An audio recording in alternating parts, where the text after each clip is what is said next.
नमस्कार, जय हिंद दोस्तों। तो कैसे हैं आप लोग? सब बढ़िया, ठीक-ठाक। तो आज हम लोग ज्योग्राफ़ी में 50 क्वेश्चन करने जा रहे हैं।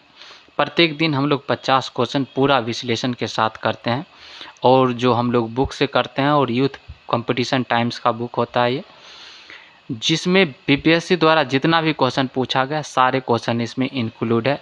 और बीपीएससी टीआरई 1.0, 2.0, 3.0 सारे क्वेश्चन इसमें पीवाईक्यू के रूप में दिया गया है। तो चलिए हम लोग स्टार्ट करते हैं और बढ़ते हैं आज के प्रथम क्वेश्चन के तरफ। क्वेश्चन नंबर 401, हाजीपुर किस रेलवे मंडल का मुख्य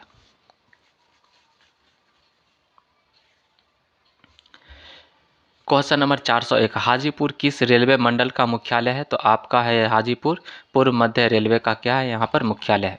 कोलकाता में है आपका पूर्व रेलवे का मुख्यालय, हाजीपुर में है पूर्व मध्य रेलवे का मुख्यालय, गोरखपुर में है उत्तर पूर्व रेलवे का मुख्यालय, कोलकाता में है आपका दक्षिण पूर्व रेलवे का मुख्यालय। 402 नंबर क्वेश्चन, निम्नलिखित भारत के बड़े बंदरगाहों में से किसका नाम दीनदयाल पोर्ट के नाम से फिर से रखा गया है? दीनदयाल पोर्ट के नाम से फिर से रखा गया। किसका रखा गया? आपका कांडला बंदरगाह का रखा गया। किसको? कांडला बंदरगाह को रखा गया। अक्टूबर 2017 में गुजरात के कांडला बंदरगाह का नाम बदलकर दीनदयाल बंदरगाह कर दिया गया। अगला है 403 नंबर क्वेश्चन, भारत का सबसे लंबा राजमार्ग जो जबलपुर से होकर गुजरात की संख्या क्या है? तो ये NH7 है। आपका क्या है? NH7, जो कि NH44 में परिवर्तित हो गई है। देख लेते हैं। राष्ट्रीय राजमार्ग NH7 पुराना नाम जबलपुर से होकर गुजरात था। बाद में भारत सरकार द्वारा NH7 का NH14 में विलय कर दिया गया। NH14 श्रीनगर से कन्याकुमारी को क्या करती है? ये जोड़ती है। देश का सबसे लंबा राष्ट्रीय राजमार्ग NH27, ये बात गलत, NH44 है ना। सबसे लंबा राष्ट्रीय राजमार्ग है भारत का तो NH कौन है? NH44 है, 27 नहीं है।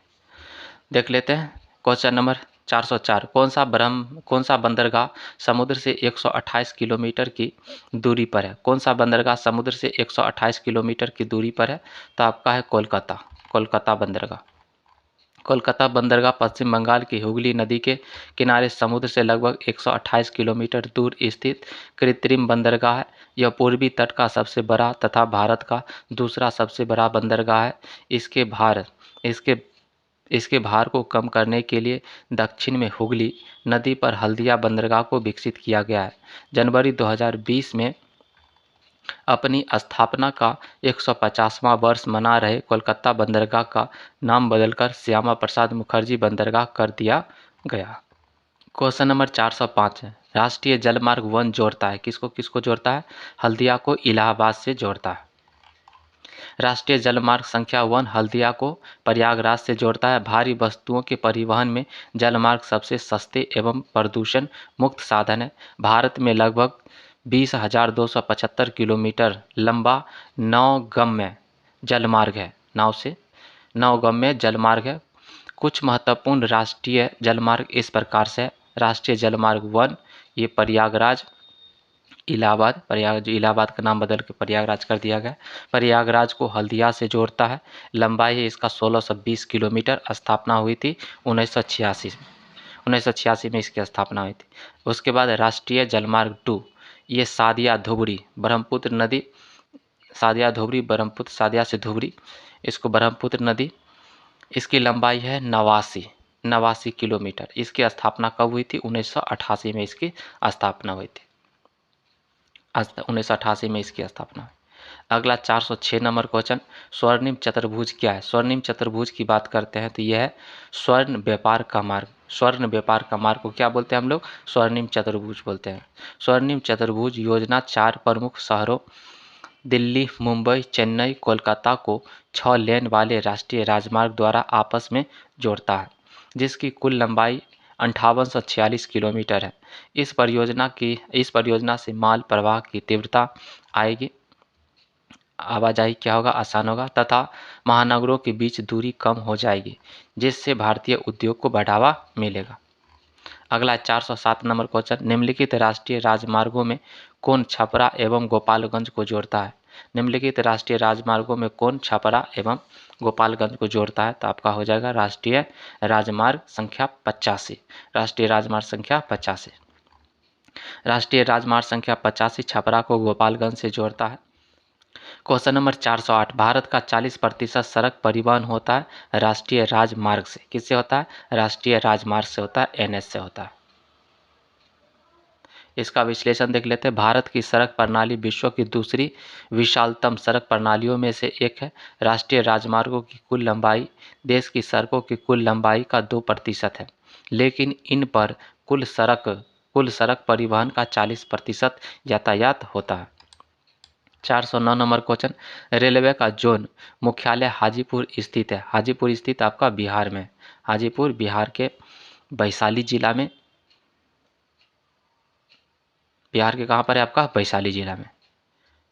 रेलवे का जोन मुख्यालय हाजीपुर स्थित कहाँ पर? आपका बिहार के वैशाली जिला में। वर्तमान में भारतीय रेलवे के 18 जोन में पुनर्गठित किया गया है। इनमें से एक पूर्वी मध्य रेलवे का मुख्यालय बिहार के हाजीपुर में है, जिसमें 1 अक्टूबर 2002 से सुचारू रूप से कार्य करना प्रारंभ किया। भारत में सबसे पहले रेल मार्ग तैयार हुआ था। कब तैयार हुआ था? 1853 में तैयार हुआ था। भारत में प्रथम रेल मार्ग 1853 ईस्वी में बनकर तैयार हुआ। इसकी कुल लंबाई 34 किलोमीटर थी। 16 अप्रैल 1853 को प्रथम रेलगाड़ी बॉम्बे से थाने तक चलाई गई थी। याद रखिएगा, 16 अप्रैल 1853 को बॉम्बे से थाने चला था, 34 किलोमीटर। 411 नंबर क्वेश्चन, मारमागांव पत्तन स्थित है। मारमागांव पत्तन स्थित है कहाँ पर स्थित है? आपका गोवा में स्थित है। मारमागांव पत्तन गोवा में स्थित है। इसका पोताश्रय प्राकृतिक है। इसका पोताश्रय क्या है? आपका प्राकृतिक है। यहाँ से निर्यात आयात की तुलना में अधिक है। यहाँ से निर्यात भेजा जाता है, आयात की तुलना में बहुत ज़्यादा निर्यात किया जाता है। यहाँ से निर्यात आयात की तुलना में अधिक है। कोचीन केरल में स्थित एक प्राकृतिक पोताश्रय है, बंदरगाह। उसके बाद पालघाट दर्रे से होकर बनाए गए रेल मार्ग द्वारा यह दक्षिण भारत के भीतरी भागों से जुड़ा है। तूतीकोरिन तमिलनाडु में मन्नार की खाड़ी में स्थित है। पारादीप ओडिशा में स्थित एक कृत्रिम बंदरगाह है। यहाँ से जापान को ओडिशा का लौह अयस्क एवं मैग्नीज निर्यात किया जाता है। अगला 412 नंबर क्वेश्चन, बड़ी लाइन की दो पटरियों के बीच की दूरी होती है। कितनी होती है? तो 5.5 फीट होती है। कितनी होती है? 5.5 फीट। 5.5 फीट। रेलवे पटरी की चौड़ाई के आधार पर भारतीय रेल की 3 वर्ग बनाई गई है। बड़ी लाइन की जो लंबाई होती है, कितना होती है पटरियों के बीच? 1.616 मीटर होती है। ब्रॉड गेज में रेल पटरियों के बीच की दूरी 1.616 मीटर होती है। फीट में यह दूरी 5 फीट 6 इंच होती है। मीटर लाइन में कितना होता है? 1 मीटर होता है। इसमें 2 रेल पटरियों के बीच की दूरी 1 मीटर होती है। छोटी लाइन की बात करते हैं तो नैरो गेज में इसमें 2 रेल पटरियों के बीच की दूरी 0.762 मीटर या 0.610 मीटर होती है। यह प्रायः पर्वतीय क्षेत्रों तक सीमित है। ये कहाँ पर सीमित है? आपका पर्वतीय क्षेत्रों तक सीमित है। अगला 413 नंबर क्वेश्चन, भारत में कुल सड़क लंबाई में राष्ट्रीय राजमार्गों का प्रतिशत क्या है? भारत में कुल सड़क लंबाई में राष्ट्रीय राजमार्गों का प्रतिशत क्या है? आपका 2% है।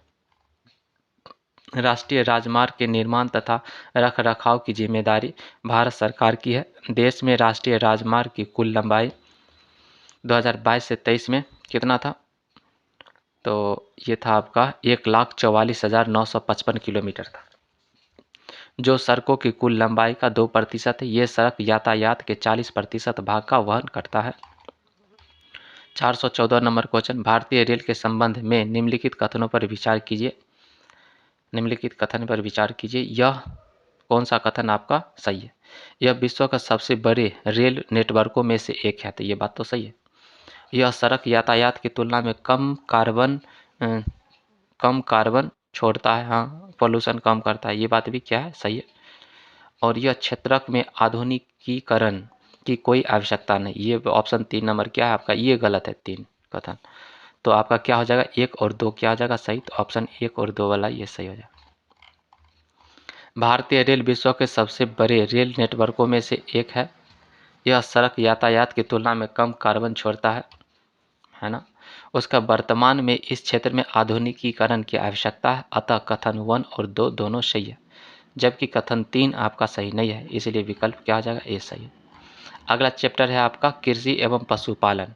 कृषि एवं पशुपालन क्वेश्चन नंबर 415 स्वर्णिम स्वर्ण क्रांति। स्वर्ण क्रांति किससे संबंधित है, स्वर्ण क्रांति आपका शहद, स्वर्ण क्रांति की बात करते हैं तो शहद और बागवानी से संबंधित है, शहद और बागवानी से संबंधित है। स्वर्ण क्रांति से तात्पर्य भारत में 1991 से 2003 के मध्य बागवानी एवं शहद के उत्पादन में वृद्धि को प्रोत्साहित करने हेतु अपनाई जाने सुधार उपायों से है। इस कृषि आंदोलन का नेतृत्व करने के कारण निरपक्ष टूटेज को स्वर्ण क्रांति का जनक कहा जाता है। निरपक्ष टूटेज को क्या कहा जाता है, स्वर्ण क्रांति का जनक कहा जाता है। स्वर्ण क्रांति संबंध है आपका शहद और बागवानी से। अगला क्वेश्चन, मूली किसका उदाहरण है, मूली की बात करते हैं तो संशोधित जड़ है। मूली क्या है, संशोधित जड़ है। मूली क्या है, संशोधित जड़ है। मूली संशोधित जड़ का उदाहरण है। इसके अतिरिक्त गाजर, सलजम, चुकंदर भी जड़ है। आलू, गांठ गोभी, उसके बाद जिमीकंद, अरबी आदि तना के उदाहरण है। मूली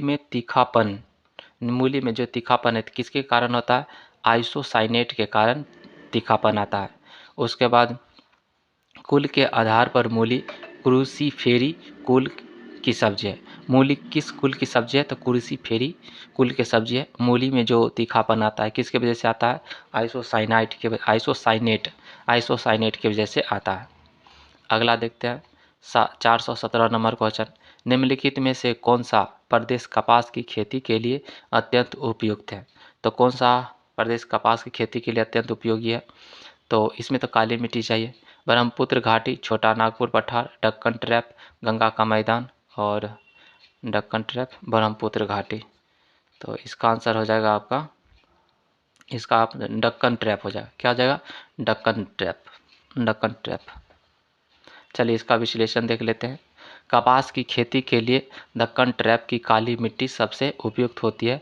इसका सर्वाधिक विकास महाराष्ट्र, मालवा का पठार, काठियावाड़, प्रायद्वीप, कोयम्बटूर, मदुरै पठार, तेलंगाना का पठार आदि क्षेत्रों में हुआ है। कपास की खेती के लिए अधिक उपयोगी होने के कारण इसे काली कपासी मिट्टी या रेगूर के नाम से जानी जाती है। इस मिट्टी का निर्माण दरारी उद्भेदन से निकलने वाले पदार्थों, बेसाल्ट चट्टानों के विखंडन से हुआ है। 418 नंबर क्वेश्चन, निम्नलिखित राज्यों में से किस राज्य में भूमि जोत के आकार सबसे कम पाए जाते हैं। कहाँ पाए जाते हैं, बिहार में भूमि जोत का आकार है बहुत कम है। यहाँ पर जमीन क्या है, बहुत कम है, लोगों के पास उतना जमीन नहीं है, इसलिए भूमि का जो जोत का आकार है ना, छोटा छोटा खेत होता है। बिहार राज्य में भूमि जोत का आकार निम्नलिखित राज्यों से क्या है, कम है।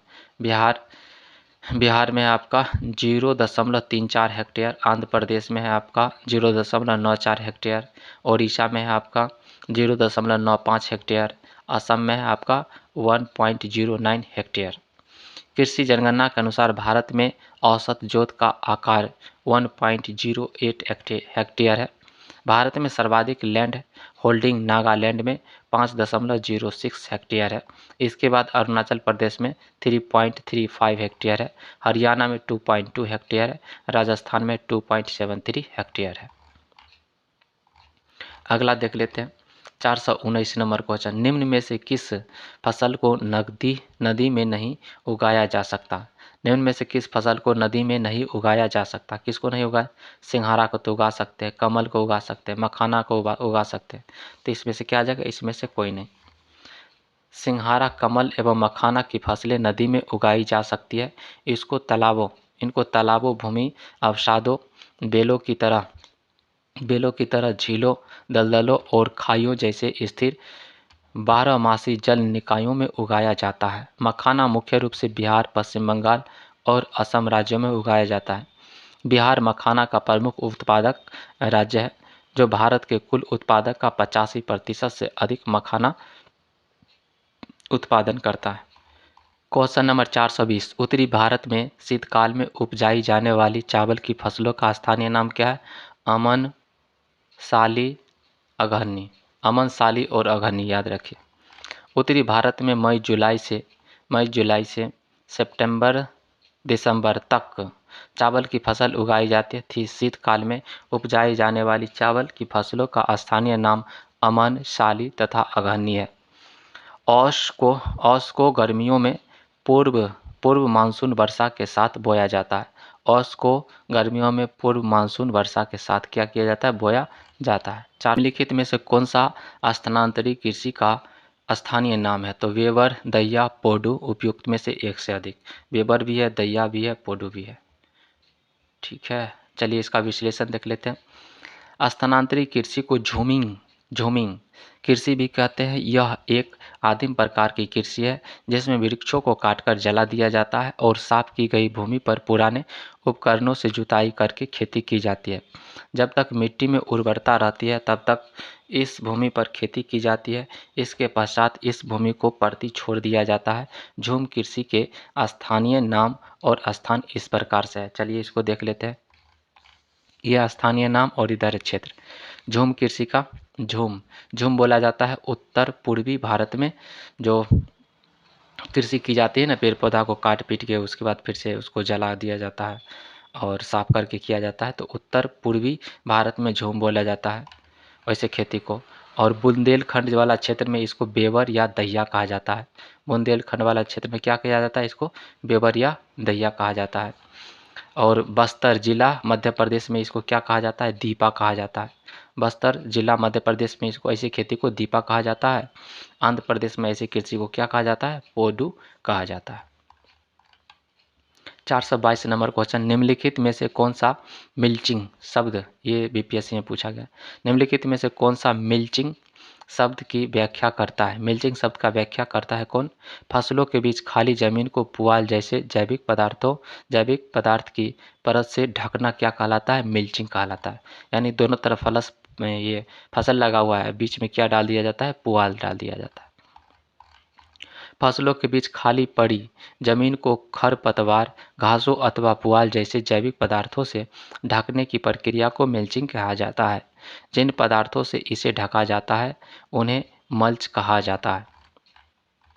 423 नंबर क्वेश्चन, निम्नलिखित में से किसकी खेती जायद के मौसम में की जाती है? निम्नलिखित में से किसकी खेती जायद के मौसम में की जाती है?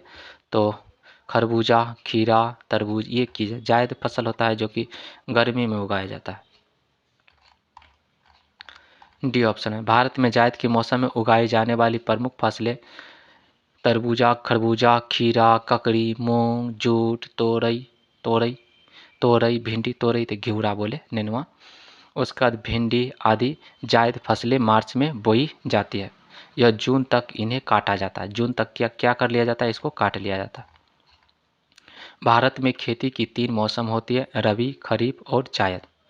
रबी की फसलों को शीत ऋतु अक्टूबर से दिसंबर के बीच बोया जाता है तथा ग्रीष्म ऋतु के आरंभ में अप्रैल से जून के मध्य काटा जाता है। ग्रीष्म ऋतु के आरंभ में अप्रैल से जून के मध्य काट लिया जाता है। ठीक है, इस मौसम में प्रमुख फसलें होता है आपका गेहूँ होता है, जो कि रबी फसल में कौन होता है? गेहूँ, जौ, मटर, चना, ये सब हो गया। रबी की फसलें जून जुलाई में मानसून के आरंभ के साथ बोई जाती है तथा अक्टूबर नवंबर में क्या कर ली जाती है? इसको काट ली जाती है। शीत ऋतु के आगमन के साथ काटी जाती है। इसी मौसम की प्रमुख फसलें हैं चावल है, कपास है, जूट है, ज्वार, बाजरा, ये सब। क्वेश्चन नंबर 424, जल भराव की आवश्यकता किस फसल के लिए होती है? तो होती है धान के लिए होती है। धान को तो पानी बहुत ज़्यादा चाहिए। जल भराव की आवश्यकता धान की फसल के लिए होती है। धान की फसल के लिए 120 सेंटीमीटर बारिश की आवश्यकता होती है। धान खरीफ की फसल है। धान की फसल के लिए समशीतोष्ण जलवायु की आवश्यकता होती है। इसके पौधे को 20 से 37 डिग्री तापमान की आवश्यकता होती है। बासमती 370, पूसा सुगंध 3, उसके बाद मकराम हाइब्रिड 620 आदि धान की प्रमुख किस्में हैं। अगला 425 number question, Kodagu Kodagu dash के लिए मशहूर है। कोडागू डैश के लिए मशहूर है, किसके लिए मशहूर है? मशहूर है आपका कॉफ़ी के लिए मशहूर है। कोडागू बोले तो कुर्ग भारत के कर्नाटक राज्य का एक जिला है। यह कॉफ़ी के बागान और उत्पादन के लिए प्रसिद्ध है। यह देश के प्रसिद्ध पर्यटन स्थानों में से एक है। कोडागू या कुर्ग के प्रसिद्ध पर्यटन स्थल है भगभंदला भगभंदला, तालकाबेरी, निसर्ग धाम, दुम्बेरे, अब्बे पावर फॉल, उसके बाद इरुप्पू वाटरफॉल और नागरहोल नेशनल पार्क। ये सब वहाँ का बहुत प्रसिद्ध है। नागरहोल नेशनल पार्क, इरुप्पू वाटरफॉल, अब्बे पावर फॉल, उसके बाद है दुम्बेरे, निसर्ग धाम, उसका तालकाबेरी, भगभंदला, ये सब बहुत प्रसिद्ध है। लाख है, लाख क्या है बताइए? लाख कीट का एक शरीर श्रावण है। लाख क्या है? लाख कीट का एक शरीर श्रावण है। उसके शरीर से क्या होता है? निकलता है। लाख कीट का एक शरीर श्रावण है। यह एक प्रकार का रॉल अथवा रेजिन है जो कि केरिया लेवा नामक कीड़े, जो किससे प्राप्त होता है? केरिया लेका नामक कीड़े से प्राप्त किया जाता है। यह मादा कीट के शरीर से तरल के रूप में निकलती है और हवा के संपर्क में आने पर सख्त हो जाती है। लाख कीट का पालन कुसुम, पलाश व बेर के पेड़ों पर किया जाता है। तो आपको पूछेगा लाख कीट का पालन कहाँ पर किया जाता है? कुसुम के पेड़ पर, पलाश के पेड़ पर, बेर के पेड़ पर, इसका पालन किया जाता है। अगला 427 नंबर क्वेश्चन, पोमोलॉजी निम्नलिखित में से किसका अध्ययन है? पोमोलॉजी किसका अध्ययन है? फलों का अध्ययन को क्या कहते हैं? पोमोलॉजी कहते हैं। पोमोलॉजी वनस्पति विज्ञान का एक शाखा है जिसके अंतर्गत फलों एवं उनकी खेती का अध्ययन किया जाता है। अगला देखते हैं हम लोग, निम्नलिखित कथनों पर विचार कीजिए। निम्नलिखित कथनों पर विचार कीजिए। जो फसलें वर्षा ऋतु में बोई जाती है रबी फसल कहलाती है। गलत बात है ना, इसको रबी फसल नहीं, इसको खरीफ फसल बोलते हैं। धान, मक्का, सोयाबीन, मूंगफली और कपास रबी की फसलें हैं, यह गलत बात है ना। उसका शीत ऋतु में उगाई जाने वाली फसलें खरीफ फसल, यह गलत बात, सब गलती बात बोल दिया। तो उपयुक्त में से कोई नहीं होगा। जो फसलें वर्षा ऋतु में बोई जाती है उसको क्या बोलते हैं? खरीफ फसलें कहते हैं। धान, मक्का, मूंगफली व कपास आदि खरीफ फसल का उदाहरण है। शीत ऋतु में जो फसलें बोई जाती है वह रबी फसल की कहलाती है, जैसे गेहूँ, सरसों, दलहन आदि। 429 नंबर क्वेश्चन, मध्य प्रदेश का लगभग कितना प्रतिशत क्षेत्रफल कृषि योग्य है? कितना प्रतिशत है? 50% है। मध्य प्रदेश एक कृषि प्रधान अर्थव्यवस्था वाला राज्य है। राज्य में कुल 307.56 लाख हेक्टेयर क्षेत्र है। कुल कितना क्षेत्र है? 307.56 लाख हेक्टेयर क्षेत्र है। 152.05 लाख हेक्टेयर भूमि खेती के अधीन है, जो राज्य का लगभग 50%, 49.43% क्षेत्रफल क्या है आपका? कृषि योग्य है मध्य प्रदेश। 430 नंबर क्वेश्चन पर चलिए। TRE 3.0 में पूछा है, बूढ़ी गंडक एवं कोसी दोआब के मुख्य कृषि फसलें कौन सा है आपका? चावल भी, गेहूँ, मक्का। उपयुक्त में से क्या हो जाएगा? एक से अधिक हो जाएगा। ये सब है, चावल भी है, गेहूँ भी है, मक्का भी है। बूढ़ी गंडक एवं कोसी दोआब के मुख्य कृषि फसलें चावल, गेहूँ तथा मक्का है। धान और गेहूँ के बीच मक्का बिहार का तीसरा प्रमुख फसल है।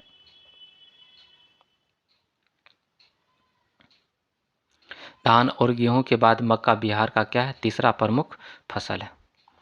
बिहार के मुख्य फसलों में चावल चंपारण, पूर्णिया, वैशाली, सारण, गोपालगंज आदि जिलों में तथा गेहूं चंपारण, वैशाली, मुजफ्फरपुर, समस्तीपुर, सहरसा तथा पटना आदि जिलों में उगाया जाता है।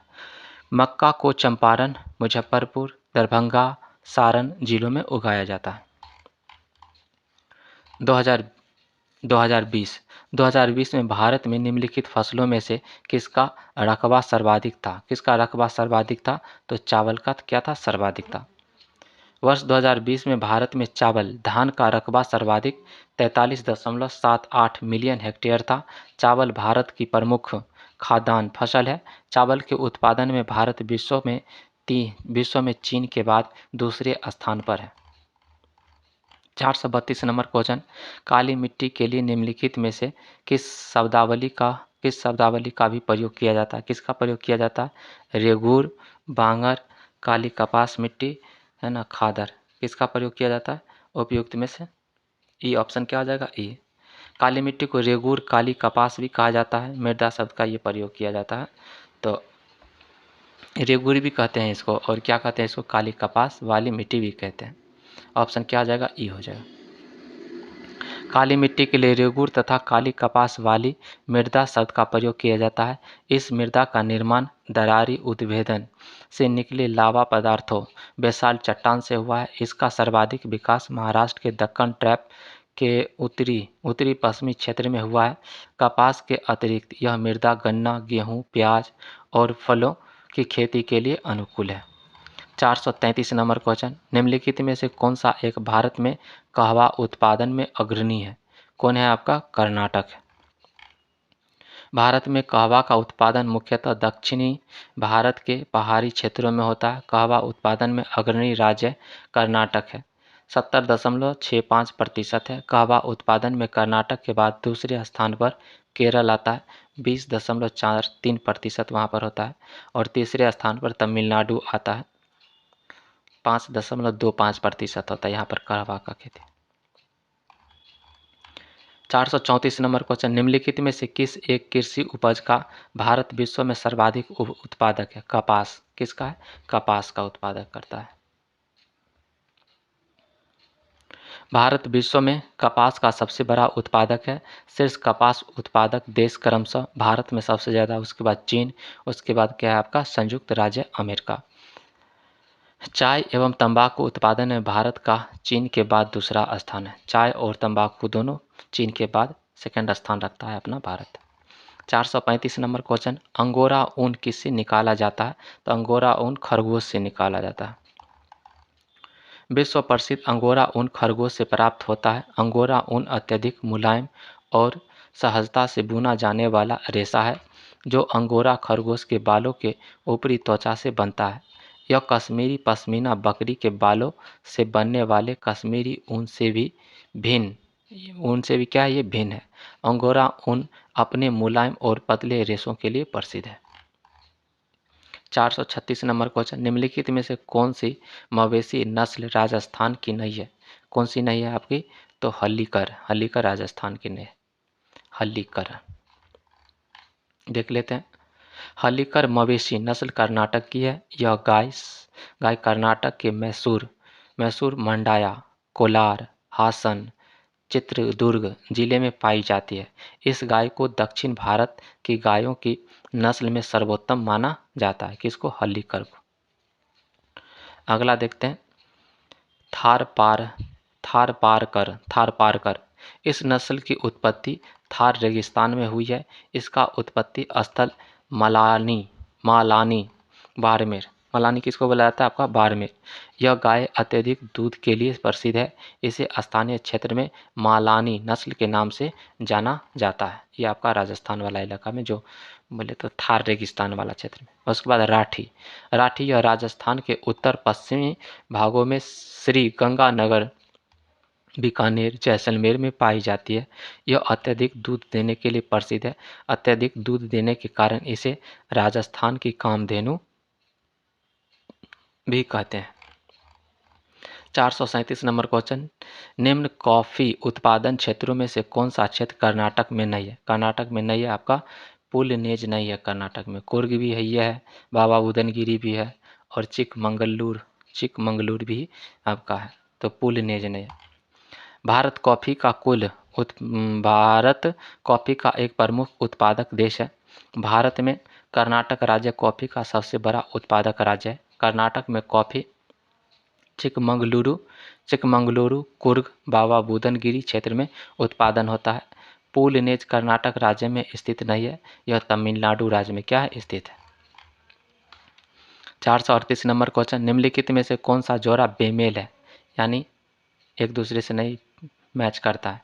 गिर आपका है, गिर राष्ट्रीय गिर गाय, ये तुम आपका है गाय की नस्ल है और इधर प्रदेश है। गिर जो गाय का नस्ल है ये आपका है गुजरात में। उसके बाद नागौरी आपका है राजस्थान में। थार पारकर ये महाराष्ट्र में, ये गलत है। थार पारकर आपका है थार वाले जो क्षेत्र है ना, रेगिस्तान, थार रेगिस्तान वाले, ये 3 नंबर गलत है। हल्लीकर आपका कर्नाटक में, ठीक है। 3 नंबर सी क्या है आपका गलत है। देखिए, थार पारकर गाय की नस्ल मुख्यतः थार पारकर जिले पश्चिम पाकिस्तान, थार पारकर जिले पश्चिम पाकिस्तान में पाई जाती है। भारत के जोधपुर कच्छ तथा उसके जैसलमेर क्षेत्र में यह नस्ल पाई जाती है। यह नस्ल महाराष्ट्र में नहीं पाई जाती है, ठीक है। यह नस्ल महाराष्ट्र में पाई जाती है, नस्ल महाराष्ट्र में नहीं पाई जाती है, अतः सी क्या है, सुमेलित नहीं है। 439 नंबर क्वेश्चन, निम्नलिखित दालों में से कौन सी खरीफ की फसल नहीं है। खरीफ की फसल नहीं है, मसूर खरीफ की फसल ये नहीं है। मसूर रबी की फसल है। मसूर कौन सी फसल है आपकी, मसूर रबी फसल है। रबी की फसलें की बुआई अक्टूबर नवंबर में तथा अप्रैल मई तक इसकी कटाई कर ली जाती है। रबी की प्रमुख फसलों में गेहूं, जौ, चना, मटर, सरसों आदि है। खरीफ फसल की जो बुआई होती है जून जुलाई में, जबकि इसकी कटाई सितंबर अक्टूबर में की जाती है। प्रमुख खरीफ फसलों में चावल, ज्वार, बाजरा, मक्का, मूंग, उड़द आदि है। 440 नंबर क्वेश्चन, भारत में मुक्ता मत्स्यिकी कहाँ पर होती है। भारत में मुक्ता मत्स्यिकी कहाँ पर होती है आपका, तो तूतीकोरिन में होती है। भारत में मुक्त मत्स्य पर्ल फिशिंग कोस्ट दक्षिणी भारत के तटीय क्षेत्र में की जाती है, जो तूतीकोरिन से कोमोरिन के साथ कोरोमंडल तट तक फैला हुआ है। 441 नंबर क्वेश्चन, निम्नलिखित राज्यों में से किसमें फसलों के अंतर्गत सर्वाधिक क्षेत्र है। फसलों के अंतर्गत सर्वाधिक क्षेत्र है तो आपका क्या है, बिहार। निम्नलिखित राज्यों में से किसमें फसलों के अंतर्गत सर्वाधिक क्षेत्र है, आपका बिहार। प्रश्नानुसार दिए गए विकल्प में फसलों के अंतर्गत सर्वाधिक क्षेत्र बिहार राज्य के अंतर्गत आता है, ठीक है। सिक्किम में भी नहीं, त्रिपुरा में भी नहीं और नागालैंड में भी नहीं। 442 नंबर क्वेश्चन, भारत में कपास उत्पादन में अग्रणी राज्य कौन है। तो कपास उत्पादन में सबसे अग्रणी राज्य है आपका महाराष्ट्र। कौन है, महाराष्ट्र। ये जो गुजरात दिया गया ये बहुत पहले का डेटा है, वर्तमान की बात करते हैं तो इसका जो डेटा है वो देख लीजिए। 2020 से 21 के आंकड़े के अनुसार महाराष्ट्र में कितना होता है, 9.59 मिलियन टन होता है उत्पादन। गुजरात में होता है 7.27 मिलियन टन होता है। तेलंगाना में होता है 5.99 मिलियन टन होता है। तो सबसे ज़्यादा कहाँ पर हो गया आपका, महाराष्ट्र। तो महाराष्ट्र आंसर मारिएगा। ये बहुत पहले का जो डेटा है, पहले के अकॉर्डिंग पूछा गया है। तो अभी कौन हो जाएगा आपका, अभी महाराष्ट्र हो जाएगा। चेक कीजिएगा इसको, क्वेश्चन 2020 से 21 में कौन था आपका, महाराष्ट्र। अगला है, भारत में अधिकतम मात्रा में दूध उत्पादित करने वाला राज्य कौन है। अभी उत्तर प्रदेश नहीं है आपका, कौन है, उत्तर प्रदेश। हाँ, कौन हो जाएगा आपका, उत्तर प्रदेश। उत्तर प्रदेश जो ऑप्शन के अकॉर्डिंग क्या हो जाएगा आपका, उत्तर प्रदेश। 444 नंबर क्वेश्चन, भारत में अधिकतर खाया जाने वाला खाद्यान्न कौन है। तो चावल सबसे ज़्यादा खाया जाता है। भारत में अधिकतर खाया जाने वाला खाद्यान्न चावल है तथा इसके पश्चात गेहूं। 2021 से 22 के आंकड़े के अनुसार शीर्ष चावल उत्पादक 3 राज्य क्रमशः है। पहला है पश्चिम बंगाल, उत्तर प्रदेश, पंजाब। पश्चिम बंगाल में सबसे ज़्यादा, उसके बाद उत्तर प्रदेश, उसके बाद पंजाब में। 445 नंबर क्वेश्चन, निम्नलिखित राज्यों में से किसे वर्जीनिया तंबाकू के उत्पादन में एकाधिकार प्राप्त है। वर्जीनिया तंबाकू के उत्पादन में एकाधिकार प्राप्त है, किसको, आंध्र प्रदेश को प्राप्त है। वर्जीनिया तंबाकू के उत्पादन में आंध्र प्रदेश का एकाधिकार है। इसके अलावा वर्जीनिया तंबाकू का उत्पादन कर्नाटक, महाराष्ट्र तथा ओडिशा में किया जाता है। 446 नंबर क्वेश्चन, भारत में जूट का सबसे अधिक उत्पादक प्रदेश कौन है आपका, पश्चिम बंगाल है। भारत में पश्चिम बंगाल सबसे अधिक जूट का उत्पादक राज्य है। इसके बाद क्रमशः बिहार व असम का स्थान है। भारत विश्व का सबसे अधिक जूट उत्पादन करने वाला देश है। विश्व के कुल जूट उत्पादन का लगभग 55% भारत करता है। 447 नंबर क्वेश्चन, भारत में निम्न राज्यों में से किसे चीनी का कटोरा कहा जाता है? किसे चीनी का कटोरा कहा जाता है? उत्तर प्रदेश को कहा जाता है। भारत में उत्तर प्रदेश को चीनी का कटोरा कहा जाता है तथा विश्व में क्यूबा को चीनी का कटोरा कहा जाता है। भारत में गन्ना उत्पादन में 3 शीर्ष राज्य है, उत्तर प्रदेश, महाराष्ट्र, कर्नाटक। उत्तर प्रदेश, महाराष्ट्र, कर्नाटक। 43 नंबर क्वेश्चन, निम्नलिखित में से भारत का कौन सा राज्य रबर के उत्पादन में अग्रणी है? रबर के उत्पादन में आपका केरल राज्य क्या है? सबसे ज़्यादा उत्पादन करता है केरल रबर का। अगला देखते हैं, केरल राज्य रबर के उत्पादन में अग्रणी है। रबर के वृक्ष विषुवत-रेखीय सदाबहार वनों में पाए जाते हैं। इनके लेटेक्स से रबर तैयार किया जाता है। रबर का प्रयोग टायर, ट्यूब निर्माण एवं बड़ी संख्या में औद्योगिक उत्पादों के निर्माण के लिए किया जाता है। 449 नंबर क्वेश्चन, भारत में एकमात्र राज्य जो केसर का उत्पादन करता है, कौन करता है? आपका जम्मू कश्मीर। भारत का जम्मू कश्मीर केंद्र शासित प्रदेश का केसर उत्पादन में एकाधिकार है। जम्मू कश्मीर में करेवा मृदा पाई जाती है जो केसर के उत्पादन के लिए सर्वाधिक क्या है? उपयुक्त है। कश्मीरी केसर को जीआई टैग प्राप्त है। 450 नंबर क्वेश्चन, निम्नलिखित में से नकदी फसल कौन सी नहीं है? निम्नलिखित में से नकदी फसल कौन सी नहीं? नकदी फसल आपका ज्वार नकदी फसल नहीं है। फसलों को मुख्यतः 2 भागों में विभक्त किया जाता है, उद्यान फसल और नकदी फसल। उद्यान फसल बोल सकते हैं और नकदी फसल बोल सकते हैं। खाद्यान्न फसलों में चावल, गेहूँ, मक्का, ज्वार, दलहन आदि आते हैं, जबकि नकदी फसलों में जूट, मूंगफली, गन्ना, सरसों, कपास, आलू, चावल ये सब आता है। तो आज का एपिसोड हम लोग यहीं पर रखते हैं, फिर मिलेंगे नेक्स्ट एपिसोड में। तब तक के लिए bye, take care, love you all, मस्त रहिए, स्वस्थ रहिए और पूरा रिवीजन करते रहिए, पढ़ते रहिए।